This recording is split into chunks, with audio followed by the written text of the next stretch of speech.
I also once again thank our local MLA, again a person who is very, very dynamic, person who is very concerned about his constituency. Just sitting here right now, 5-10 minutes with him, he did not lose the chance to again propose new roads, new PHCs, new CHCs in the constituency, and he gave me the list right now.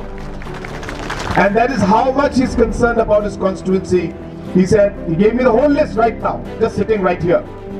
And I appreciate his energy and I appreciate his concern, and I would assure him that his constituency is a constituency which needs a lot of support. I know it.